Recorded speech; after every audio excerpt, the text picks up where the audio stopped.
এই কিউট ডলফিনটা একদিন সমুদ্রের মাঝে একটা বাচ্চা ছেলেকে খুঁজে পায়। আসলে প্লেন ক্র্যাশে এই মানুষের বাচ্চাটা সমুদ্রে এসে পড়ে। তখন ডলফিনটা বাচ্চাটাকে নিজের সন্তানের মতো করে বড় করতে থাকে। মানুষের বাচ্চাটা পানির মধ্যে ধীরে ধীরে বড় হতে থাকে, কিন্তু একদিন এই পানির ভেতরে থাকা কয়েকটা প্রাণী ছেলেটার সবচেয়ে বড় শত্রু হয়ে যায়। অ্যানিমেশন মুভি হলেও গল্পটা কিন্তু আমার কাছে বেশ দারুণ লেগেছে। তো চলুন আর দেরি না করে শুরু করা যাক আজকের দিনের গল্প। এই যে কিউট বাচ্চা ডলফিনটাকে দেখছেন, এর নাম স্নোবল। এখন স্নোবল সমুদ্রের একটা মাছের সাথে খেলতে খেলতে সমুদ্রের অনেক নিচে চলে যায়, কিন্তু সে ছোট মাছটাকে কোথাও খুঁজে পায় না। তবে হঠাৎ দূরে একটুখানি আলো দেখতে পায় আর ভাবে হয়তো ওই মাছটা সেখানে লুকিয়ে আছে। তাই সে ধীরে ধীরে আলোর কাছে যায়, কিন্তু তবুও মাছটাকে কোথাও খুঁজে পায় না। তবে সে সেখানে একটা উজ্জ্বল বস্তু দেখতে পায়, আর সে উজ্জ্বল বস্তুটা নিয়ে খেলতে শুরু করে। তবে ওই উজ্জ্বল আলোটা কিন্তু কোনো বস্তু ছিল না, ওটা ছিল একটা ভয়ঙ্কর অক্টোপাস। ভয়ঙ্কর ওই অক্টোপাসটাকে দেখে স্নোবল ভয়ে সেখান থেকে পালাতে শুরু করে, কিন্তু অক্টোপাসটা স্নোবলকে কোনোভাবেই যেতে দিচ্ছিল না আর তাকে নানানভাবে বিরক্ত করতে শুরু করে। তখন স্নোবলের মা স্নোবলকে কোনো রকমে সেখান থেকে বাঁচিয়ে নেয়, কিন্তু সে ওই গাছের গুঁড়ির মধ্যে আটকা পড়ে। এদিকে স্নোবলের নিঃশ্বাস নেওয়ার জন্য পানির ওপরে যাওয়া প্রয়োজন ছিল, কারণ ডলফিনরা বেশি সময় পানির নিচে থাকলেও নিঃশ্বাস নেওয়ার জন্য তাদেরকে কিছুক্ষণ পরপর পানির ওপরে যেতে হয়, আর এভাবেই তাদের জীবন কাটে। স্নোবল যখন পানির ওপরে যাবে তখন সেই অক্টোপাস আবার তার পথ আটকায়। ঠিক তখনই সেখানে একটা বিশাল বড় প্লেন ক্র্যাশ করে, ফলে অক্টোপাসটা সেই প্লেনের নিচে চাপা পড়ে যায়। স্নোবল সেই অক্টোপাসের হাত থেকে বেঁচে যায়। এদিকে স্নোবলের মাও গাছের গুঁড়ি থেকে বের হয়ে আসতে সক্ষম হয়। অন্যদিকে স্নোবল সেই প্লেনের কাছ থেকে একটা ছোট বাচ্চাকে পায়। সে ওই বাচ্চাটাকে নিয়ে এসে তার মাকে দেখায়। বাচ্চাটাকে দেখে স্নোবলের মা অনেক খুশি হয়। সে বাচ্চাটার নাম দেয় লুকাস। তো কিছুক্ষণ পর স্নোবলের মা বুঝতে পারে বাচ্চাটার পানির নিচে নিঃশ্বাস নিতে কষ্ট হচ্ছে, তাকে বাঁচাতে হলে এখনই নিঃশ্বাস নেওয়া প্রয়োজন। এজন্য লুকাসকে নিয়ে সে পানির ওপরে চলে যায়। এরপর আমরা দেখতে পাই সেই ডলফিনদের একটা আলাদা রাজ্য আছে, যেখানে বিভিন্ন ধরনের সামুদ্রিক প্রাণীরা একসাথে থাকে। স্নোবল আর তার মা সেই মানব শিশুটাকে তাদের রাজ্যে নিয়ে যায়। সেভাবে এই অদ্ভুত ক্রিয়েচারটা হয়তো তাদের রাজ্যের অন্যদের কোনো ক্ষতি করবে, কিন্তু আমরা দেখতে পাই লুকাস নিজেই টার্টলের দিকে এগিয়ে যায় আর তার কোলে বসে তার সাথে খেলতে থাকে। তাকে দেখে টার্টল বুঝতে পারে সে তাদের রাজ্যের কোনো ক্ষতি করবে না। লুকাসের মায়াভরা মুখ দেখে সে তাকে জড়িয়ে ধরে আদর করতে শুরু করে। তাই টার্টল স্নোবলকে লুকাসকে সাথে রাখার অনুমতি দিয়ে দেয়। এই কথা শুনে স্নোবল ভীষণ খুশি হয়। অন্যদিকে স্নোবলের মা চিন্তায় পড়ে যায়। সে ভাবতে থাকে কিভাবে সে এই মানব শিশুর খেয়াল রাখবে। এইদিকে স্নোবল আর লুকাস সারাটা দিন পানির নিচে সারা দিনই শুধু খেলাধুলা করে। স্নোবল লুকাসকে নিজের ভাইয়ের চোখে দেখে। এইদিকে খেলাধুলার সময় যদি লুকাস কোনো বিপদের সম্মুখীন হতো, তখন স্নোবলের মা তাকে সেখান থেকে রক্ষা করত। এইদিকে স্নোবলের মা লুকাসের মা হয়ে ওঠে। একই সাথে স্নোবল আর লুকাস বড় হতে থাকে। এইদিকে স্নোবল যত বড় হতে থাকে তার চিন্তাভাবনাগুলো চেঞ্জ হতে থাকে। লুকাস যেহেতু তাদের থেকে একটু আলাদা, তাই স্নোবলের মা তার দিকে একটু বেশি খেয়াল রাখত। স্নোবলের থেকে লুকাসের প্রতি তার মায়ের বেশি ভালোবাসা স্নোবলের কিছুতেই সহ্য হয় না। এই ব্যাপারগুলো সে মোটেই পজিটিভলি নিতে পারে না। তাই একদিন রাগের বশে স্নোবল লুকাসকে পানির উপরে নিয়ে আসে আর তাকে বলে দেয় যে সে কোনো ডলফিন না, সে তাদের থেকে একেবারেই আলাদা। এই সব কথা শুনে লুকাসের মন খারাপ হয়ে যায়। লুকাস নিজেও এটা বুঝতে পারে সে সমুদ্রের অন্যান্য প্রাণীর থেকে অন্যরকম। এইদিকে লুকাসের মন খারাপ হয়ে যায়, স্নোবল এটাকে মজা বলে উড়িয়ে দেবে। কিন্তু এরপর স্নোবল মুখ ফসকে বলে ফেলে সে আর তার মা লুকাসকে কুড়িয়ে পেয়েছিল। এটা শুনে লুকাসের নিজের সম্পর্কে জানার আগ্রহ তৈরি হয়। এরপর লুকাস স্নোবলকে সেইখানে নিয়ে যেতে বলে যেখান থেকে তাকে কুড়িয়ে পাওয়া গিয়েছিল। তারা দুজন সেই প্লেনের কাছে যায় যেটা ওই দিন ক্র্যাশ হয়েছিল। স্নোবল লুকাসকে সেখানে যেতে নিষেধ করে দেয়, কারণ সেটা একটা নিষিদ্ধ এলাকা। যে একবার এখানে আসে সে আর বেঁচে ফিরে যেতে পারে না। কিন্তু লুকাস স্নোবলের কোনো কথাই শোনে না। সে প্লেনের ধ্বংসস্তূপের ভিতরে চলে যায়। ফলে স্নোবলও ভয়ে ভয়ে সেখানে ঢোকে। তখন আমরা সেখানে সেই অক্টোপাসকে দেখতে পাই যে সেদিন প্লেনের নিচে চাপা পড়ে গিয়েছিল। লুকাস প্লেনের দরজা খুলে ভিতরে ঢোকায় সে অক্টোপাসটা মুক্ত হয়ে যায়। লুকাস ধ্বংসস্তূপের ভিতরে একটা লকেট খুঁজে পায়। লকেটটাতে একজন মহিলার ছবি ছিল। সেভাবে এটা হয়তো তার মায়ের লকেট, তাই সে লকেটটাকে নিজের কাছে রেখে দেয়।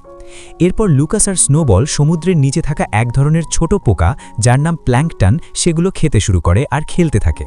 খেলতে খেলতে একসময় লুকাস আর স্নোবল ঘুমিয়ে পড়ে। তখন সেখানে স্নোবলের মা এসে পড়ে। স্নোবল আর লুকাস সেখানে গিয়েছিল এটা জানার পর তার মা প্রচণ্ড রেগে যায়। তখন লুকাস বলে কেন তার কাছ থেকে সত্যিটা লুকিয়ে রাখা হয়েছে। স্নোবলের মা লুকাসকে এই বিষয়ে তর্ক করতে নিষেধ করে। তখন লুকাস বলে সে তো তার মা না, এমনকি সে লুকাসকে তার আসল মায়ের ব্যাপারেও কিছু বলেনি। এই কথা বলে লুকাস রাগ করে সেখান থেকে চলে যায়। এবং লুকাস আর স্নোবল আবার সেই ধ্বংসস্তূপের কাছে যায় লুকাসের মাকে খুঁজতে। যেহেতু জায়গাটা অনেক বিপজ্জনক ছিল, তাই স্নোবলের মা নিজেই সেই ধ্বংসস্তূপের ভিতরে গিয়ে লুকাসের মাকে খুঁজতে শুরু করে। স্নোবলের মা ভিতরে ঢুকে সেই অক্টোপাসটা তাকে সেখানে বন্দি করে ফেলে। স্নোবল আর লুকাস তাদেরকে কতগুলো অদ্ভুত শিকড় আক্রমণ করে ধরতে শুরু করে। এরপর স্নোবল আর লুকাস তাদের মাকে উদ্ধার করার জন্য মিস্টার টার্টেলের কাছে সাহায্য চাইতে যায়। তখন তাদের রাজ্যের কিছু মাছ তাদের উপর রেগে যায় আর টার্টেলকে বলে তাদের শাস্তির ব্যবস্থা করতে, কেননা তারা সেই নিষিদ্ধ স্থানে গেছে। তারা যখন কথা বলছিল তখন সেই অক্টোপাস সেখানে চলে আসে। অক্টোপাসটা মাছগুলোর দিকে এক ধরনের কালো পদার্থ ছুড়ে দেয়, ফলে সবাই হিপনোটাইজ হতে শুরু করে। অক্টোপাসটা বলে সে আগের চাইতে অনেক বড় এবং শক্তিশালী হয়ে গেছে। এসব বলতে বলতে অক্টোপাসটা মিস্টার টার্টেলকে চেপে ধরে। এরপর অক্টোপাসটা লুকাসকে মেরে ফেলতে চাইছিল, কেননা সমুদ্র শুধুমাত্র পানিতে বসবাসকারী প্রাণীদের জন্যই মানানসই, এখানে সে অন্য কোনো মানব শিশুকে থাকতে দেবে না। এদিকে স্নোবল সেই অক্টোপাসটাকে আক্রমণ করতে গেলে সেটা তাকেও জাপটে ধরে। অন্যদিকে লুকাস সেই কালো পদার্থের ভিতর দিয়ে অক্টোপাসটার দিকে এগিয়ে যেতে থাকে, যেন সে একটা সুচালো অস্ত্র দিয়ে তাকে আঘাত করতে পারে। কিন্তু এর আগেই অক্টোপাসটা লুকাসকেও ধরে ফেলে। লুকাস তখন তাকে বলে তাদেরকে ছেড়ে দিতে, যেন তারা তাদের মাকে বাঁচাতে পারে। এই কথা শুনে অক্টোপাসটা হাসতে থাকে আর বলে স্নোবল আর তার মা লুকাসকে বোকা বানিয়ে রেখেছে, সে কোনো ডলফিনও না বা অন্য কোনো প্রাণীও না। সে যদি তার মাকে খুঁজতে চায় তাহলে সে যেন পানির উপরে চলে যায় আর সেখানে গিয়ে তার মাকে খুঁজে। ঠিক তখনই সেখানে একটা মাছ ধরার নৌকা চলে আসে। তারা সমুদ্রে জাল ফেলে মাছ ধরছিল। অক্টোপাসটা তার বসে আনা মাছগুলোকে দিয়ে লুকাসকে সেই জালে আটকে দেয়, যেন ওই জেলেরা লুকাসকে সমুদ্র থেকে নিয়ে যেতে পারে। এটা দেখে স্নোবল চিৎকার করে যেন অক্টোপাসটা তার ভাইকে তার কাছে ফিরিয়ে দেয়। এরপর আমরা দেখি দুজন লোক লুকাসকে খুঁজে পেয়েছে। মাছটাগুলো খেয়ে ফেলে, তারপর সে আবার সহজে ফিরে যাওয়ার জন্য চেষ্টা করতে থাকে। যেহেতু সে জন্মের পর থেকে সমুদ্রে বড় হয়েছে, তাই সে হাঁটতে পারছিল না, আর পানিতে না থাকায় সাঁতার কাটতেও পারছিল না। তখন ক্যাপ্টেন বলে সে লুকাসের মাকে চেনে, সে তাকে তার মায়ের কাছে ফিরিয়ে নিয়ে যেতে চায়। এই কথা শুনে লুকাস স্নোবলকে বলে তার মাকে খুঁজে বের করতে হবে, তাই সে আর স্নোবলের সাথে সমুদ্রে ফিরে যাবে না। তখন স্নোবল বলে সে যদি তার আসল মাকে খুঁজে পায় তাহলে সে যেন তার মা হতে রাজি হয়। এরপর স্নোবল লুকাসকে বিদায় জানিয়ে চলে যায়। এরপর আমরা দেখি ক্যাপ্টেন তাদের শহরের একজন ধনী জেলের কাছে যায় আর তাকে লুকাসের ব্যাপারে জানায়। অন্যদিকে ক্যাপ্টেন লুকাসকে তার বাড়িতে বন্দি করে রেখেছে। তখন সেখানে একটা মহিলা আর একটা ছোট মেয়ে আসে। মহিলাটা আসলে ক্যাপ্টেনের ওয়াইফ আর ছোট মেয়েটা তাদের সন্তান। এরপর কোনো মতে লুকাস সেখান থেকে বের হয়ে ওখানকার একটা বাজারে যায়। সেখানে অনেক লোক দেখে সে ভাবে তার মা হয়তো এখানে আছে, তাই সে তার মাকে খুঁজতে শুরু করে। তখন সে একটা মাছের চিৎকার শুনতে পায়। মাছটা তাকে সাহায্য করতে বলে যেন সে ফিরে যেতে পারে, তাই মাছটাকে সাহায্য করতে লুকাস তাকে নিয়ে পালাতে থাকে। কিন্তু তখন সবাই তাকে চোর ভাবতে শুরু করে আর তাকে ধাওয়া করতে থাকে। অনেক দৌড়াদৌড়ির পর লুকাস মাছটাকে সমুদ্রে ফিরিয়ে দিতে সক্ষম হয়। অন্যদিকে ক্যাপ্টেন সেই ধনী জেলেকে বলে লুকাস একজন বিশেষ শিশু, কারণ সে মাছের সাথে কথা বলতে পারে, অনেক সময় ধরে পানির নিচে থাকতে পারে। ক্যাপ্টেনের এসব কথা শুনে সবাই হাসতে থাকে, তাই সে ক্যাপ্টেনকে বলে লুকাসকে নিয়ে একটা প্রতিযোগিতায় অংশগ্রহণ করতে, যেখানে তাদেরকে সমুদ্রের নিচ থেকে ঝিনুক খুঁজে আনতে হবে। যদি সেই প্রতিযোগিতায় জেতে তাহলে সেই ধনী জেলে তাকে একটা বিশাল জাহাজ দেবে। যেহেতু ক্যাপ্টেনের একটা জাহাজের খুব দরকার ছিল, তাই সে রাজি হয়ে যায়। তাহলে ক্যাপ্টেন একটা বড় জাহাজ পাবে আর সে জাহাজে করে তারা লুকাসের মায়ের কাছে যেতে পারবে, যিনি তাদের শহরের উল্টো দিকে একটা আইল্যান্ডে থাকেন। লুকাস স্নোবলকে এই ব্যাপার জানায় যেন সে লুকাসকে ঝিনুক খুঁজে দিতে সাহায্য করে। এরপর প্রতিযোগিতার দিন আমরা দেখি সবাই সমুদ্রে কিছু একটা খুঁজে বেড়াচ্ছে। সেই ধনী জেলের প্রতিযোগীরা এক এক করে ঝিনুক খুঁজে আনতে থাকে। অন্যদিকে ক্যাপ্টেন লুকাসের উপর অনেক আশা নিয়ে বসে থাকে যে সে অবশ্যই অন্যদের চাইতে বেশি ঝিনুক পাবে। এদিকে প্রতিযোগীরা এত বেশি ঝিনুক সংগ্রহ করে যে ধনী জেলে বুঝে যায় সে জিতে যাবে, তাই সে তার বিশাল জাহাজটা ক্যাপ্টেনের কফি হাউসের সাথে বাজি ধরে। লুকাস ফিরে আসার পর ক্যাপ্টেন দেখে সে খুব অল্প ঝিনুক সংগ্রহ করেছে। স্বাভাবিকভাবেই ক্যাপ্টেন প্রতিযোগিতায় হেরে যায়, সেই সাথে তার একমাত্র কফি হাউসটাও হারিয়ে ফেলে।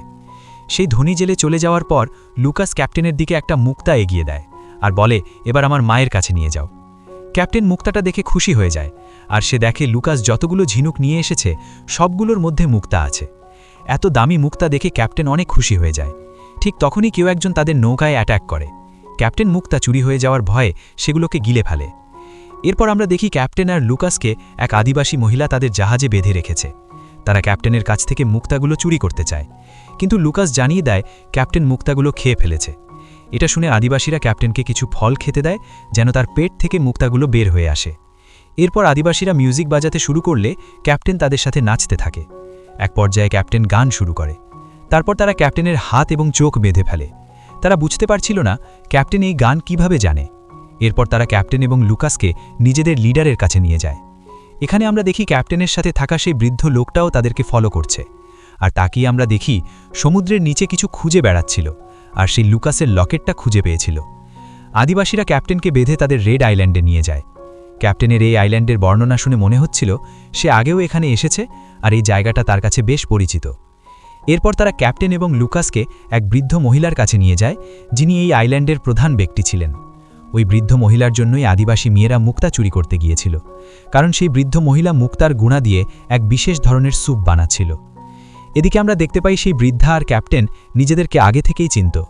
বৃদ্ধা সেই মহিলার কথা বলে যাকে ক্যাপ্টেন 10 বছর আগে রেখে গিয়েছিল। ক্যাপ্টেন অবাক হয় যে সেই মহিলা এখনও বেঁচে আছে। বৃদ্ধা বলে আসলে সেই মহিলাটা পুরোপুরি জীবিত নয়, আবার মৃতও নয়। তার শরীরে এক ধরনের বিষাক্ত পদার্থ এখনও অবশিষ্ট আছে। এই 10 বছরে এই বৃদ্ধা তার অনেক খেয়াল রেখেছে। তাদের এই কথাবার্তার মধ্যে লুকাস তার মাকে খুঁজতে ভিতরে ঢুকে যায়। আর তখন আমরা লুকাসের আসল মাকে দেখতে পাই, যিনি নিজের চোখের পানিতে অর্ধমৃত অবস্থায় ভেসে আছেন। এরপর গল্প ফ্ল্যাশব্যাকে চলে যায়। সেদিন সেই প্লেনটা ক্যাপ্টেনের জাহাজের ওপর এসে পড়েছিল, আর সাথে সাথে প্লেনের সবাই মারা যায়। ক্যাপ্টেন শুধুমাত্র লুকাসের মাকে গুরুতর আহত অবস্থায় নিয়ে আসতে পেরেছিল। তখন থেকে লুকাসের মা এই আইল্যান্ডে থাকে। সে মাঝে মাঝে বিড়বিড় করে লুকাসের কথা বলে, যেন তার ছেলের জীবন কোনো খারাপ লোকদের হাতে শেষ হয়ে না যায়। এদিকে আমরা বুঝতে পারি সেদিনের সেই প্লেন দুর্ঘটনা নিছক কোনো দুর্ঘটনা নয়, বরং এটা একটা পরিকল্পিত ঘটনা। বৃদ্ধা বলে হয়তো তারা শেষ পর্যন্ত লুকাসের মাকে আর বাঁচাতে পারবে না। তখনই সেখানে সেই বৃদ্ধ লোকটা এসে পড়ে। সে বলে সে জানে কিভাবে তাকে বাঁচাতে হবে। তার মা যে প্লেনে ছিল সেই প্লেনে একটা অ্যান্টিডোট ছিল, সেটার সাহায্যে তাকে বাঁচানো যাবে। সেটা এখনও পানির নিচে আছে, আর সেটা শুধুমাত্র লুকাস আর স্নোবল আনতে পারবে। তখন ক্যাপ্টেনও সেই বৃদ্ধের কথায় সায় দেয়, কারণ সেই বৃদ্ধ লোকটা বহু বছর ধরে সমুদ্রের নিচে সেই অ্যান্টিডোট খুঁজে বেড়াচ্ছে। নিজের মাকে বাঁচানোর জন্য বিপদ হলেও লুকাস সেখানে যেতে চায়। রাতের অন্ধকারে কাউকে কিছু না জানিয়ে সে বৃদ্ধ লোকটাকে সঙ্গে করে অ্যান্টিডোট খুঁজতে বেরিয়ে পড়ে। তারপর স্নোবলকে সঙ্গে নিয়ে সেই ধ্বংসস্তূপের কাছে যায়। তখন স্নোবল তাকে সেই ভয়ঙ্কর অক্টোপাসের কথা মনে করিয়ে দেয়, কিন্তু লুকাস জানায় সে আর কাউকে ভয় করে না। এরপর তাদের মিস্টার টার্টেলের সাথে দেখা হয়। সে তাদেরকে যত দ্রুত সম্ভব এখান থেকে চলে যেতে বলে। তারা কোনো রকমে অক্টোপাসের চোখ ফাঁকি দিয়ে সেই ধ্বংসস্তূপের কাছে পৌঁছে যায়। লুকাস সেই প্ল্যাঙ্কটনের পথ অনুসরণ করে, ফলে তারা অ্যান্টিডোট উদ্ধার করতে সক্ষম হয়। লুকাস সেটা নিয়ে উপরে উঠে এলে সেই বৃদ্ধ লোক তার হাত থেকে সেটা ছিনিয়ে নেয়। এরপর লুকাস নৌকাতে উঠতে গেলে সে তাকে বাধা দেয়। লোকটা কেন এমন করছে লুকাস বুঝতে পারে না। স্নোবলের সাহায্যে সে তার উপর ঝাঁপিয়ে পড়ে। তখন সে দেখে ওই বৃদ্ধের দাড়িগুলো নকল। তারপর লোকটা আসল সত্য বলতে শুরু করে। সে বলে লুকাসের মা বাবা আর এই লোকটা মিলে এই কেমিক্যালটা বানিয়েছিল। তারা এটা দিয়ে এক্সপেরিমেন্ট করতে শুরু করে, আর অনেক লাভবানও হচ্ছিল। কেমিক্যালটা মাছের গায়ে দিলে সেই মাছটা অনেক বড় হয়ে যেত। লুকাসের বাবা এই কেমিক্যালের কারণে মারা যায়। তার মা বুঝে যায় এটা কতটা ভয়াবহ, তাই একদিন সেই কেমিক্যালটা নিয়ে পালিয়ে যাওয়ার চেষ্টা করে। তখন এই লোকটা প্লেন ক্র্যাশ করিয়ে তাকে মেরে ফেলে। আর এত বছর ধরে সেই কেমিক্যালটা খুঁজে বেড়াচ্ছে, কারণ সে এটা খারাপ কাজে ব্যবহার করতে চায়। এই সব কিছু ক্যাপ্টেনের ওয়াইফও জেনে গিয়েছিল। এরপর সেই লোকটা কেমিক্যালটা পানিতে ঢেলে দেয়, আর সেটা অক্টোপাস খেয়ে ফেলে। ফলে অক্টোপাসটা বিশাল আকার ধারণ করে আর প্রচণ্ড হিংস্র হয়ে যায়। অক্টোপাসটা লোকটার গোলাম হয়ে যায়, আর সে অক্টোপাসের সাহায্যে লুকাসের উপর হামলা করতে শুরু করে। তখন স্নোবল কোনো রকমে লুকাসকে বাঁচিয়ে নেয়। এরপর লুকাস স্নোবলকে নিয়ে ক্যাপ্টেন আর সেই আদিবাসীদের কাছে পৌঁছায়, কারণ স্নোবল অনেক কালো পদার্থ গ্রহণ করে ফেলেছিল, আর এজন্য সে অসুস্থ হয়ে পড়ে। বৃদ্ধার মাধ্যমে আমরা জানতে পারি লুকাসের মা আসলে কোনো অপরাধ করেনি। সে মানুষের কল্যাণের কথা চিন্তা করে অ্যান্টিডোট নিয়ে পালিয়ে যাওয়ার চেষ্টা করেছিল। এদিকে লুকাসের মায়ের চোখের পানিতে এক ধরনের ক্ষালীয় পদার্থ আছে, যা সেই কালো পদার্থকে নির্মূল করতে পারে। এরপর বৃদ্ধা লুকাসের মায়ের চোখের পানি দিয়ে তৈরি পানীয় স্নোবলকে খাইয়ে দেয়। তখন সত্যি সত্যি স্নোবলের শরীর থেকে সেই বিষাক্ত পদার্থ বেরিয়ে যায়। এরপর লুকাস ঠিক করে সে তার মায়ের অপূর্ণ কাজটা সম্পূর্ণ করবে। তার মা মানুষের আর সমুদ্রের কল্যাণের জন্য যে কাজ করতে চেয়েছিল সেটা লুকাস সম্পূর্ণ করবে। তাই সে অক্টোপাসকে শেষ করতে আর সমুদ্রের পানিকে দূষণ মুক্ত করতে বেরিয়ে পড়ে। এরপর সেই বৃদ্ধা মহিলা নিজের সংগ্রহে থাকা লুকাসের মায়ের চোখের পানি সমুদ্রের একপাশে ঢেলে দেয়। তখন ক্যাপ্টেন বলে যদি আজ তার কাছে একটা জাহাজ থাকত তাহলে সে লুকাসকে সাহায্য করতে যেতে পারত। আদিবাসীরা তাদের জাহাজটা ক্যাপ্টেনকে নিতে বলে। তখন দেখা যায় ক্যাপ্টেনের ওয়াইফ একটা বিশাল জাহাজ নিয়ে ক্যাপ্টেনকে খুঁজতে চলে এসেছে। অন্যদিকে সমুদ্রের অন্যান্য প্রাণীরা লুকাসকে এই লড়াইয়ে সাহায্য করে, আর এদিকে সেই লোকটা অক্টোপাসকে আরও কেমিক্যাল খাইয়ে আরও বেশি শক্তিশালী করে। এরপর লুকাসের সাথে অক্টোপাস আর ওই লোকটার ফাইট শুরু হয়। সবাই মিলে অনেক চেষ্টা করার পরেও তারা অক্টোপাসকে হারাতে পারে না। এক পর্যায়ে অক্টোপাসটা লুকাসকে ধরে ফেলে। তখন ক্যাপ্টেন এসে অক্টোপাসটাকে আঘাত করতে শুরু করে। ফলে লুকাস ছাড়া পেয়ে যায় ঠিকই, কিন্তু লোকটা তখন অক্টোপাসকে সেই কেমিক্যালটা খাওয়াতে থাকে। ফলে অক্টোপাসটা এখন বিশাল থেকে বিশালতর আকার ধারণ করে, যা দেখে সবাই ভয় পেয়ে যায়। এখন সে এতটাই হিংস্র হয়ে উঠেছে যে সে আর ওই লোকটার কথা শুনছে না, বরং সে ওই লোকটাকেই গিলে খেয়ে ফেলে। এসবের কারণে সমুদ্রের পানি এত বেশি দূষিত হয়ে পড়ে যে বজ্রপাতের কারণে পানিতে আগুন ধরে যায়।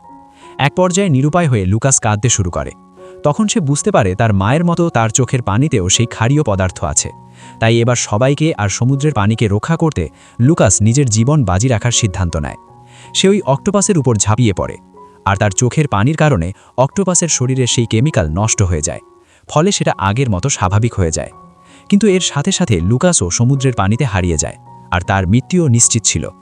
তখন ক্যাপ্টেনের ওয়াইফ বলে ক্যাপ্টেন হলো সমুদ্রের বন্ধু, আর সে যেন সমুদ্রের কাছ থেকে লুকাসকে ফিরিয়ে আনে। ক্যাপ্টেন তার ওয়াইফের কথা মতো মাছ ধরেই ঢোল বাজাতে শুরু করে। তখন আমরা দেখি লুকাসের মা, যিনি ইতিমধ্যেই মারা গিয়েছিলেন, তিনি এক উজ্জ্বল আলোসহ এসে লুকাসের প্রাণ বাঁচিয়ে দেন। এরপর স্নোবল তাকে নিয়ে পানির উপরে চলে আসে, যা দেখে সবাই অনেক খুশি হয়। এরপর বৃষ্টি শুরু হলে বৃষ্টির পানিতে সমুদ্রের সব দূষিত পদার্থ সরে যায়। সমুদ্র আবারও জীবদের বসবাসের উপযোগী হয়ে ওঠে, আর লুকাসও স্নোবলের সাথে হাসি খুশিতে দিন বার করতে থাকে। আর এরই মাধ্যমে আমাদের আজকের গল্পটা শেষ হয়ে যায়। তো বন্ধুরা, কেমন লেগেছে আমাদের আজকের গল্প সেটা জানাতে একদমই ভুলবেন না। দেখা হবে পরবর্তী কোনো ভিডিওতে। সে পর্যন্ত সবাই ভালো থাকবেন, সুস্থ থাকবেন, মুভিভার্স বিডির সাথে থাকবেন, এই আশা ব্যক্ত করে এখানেই শেষ করছি। আল্লাহ হাফেজ।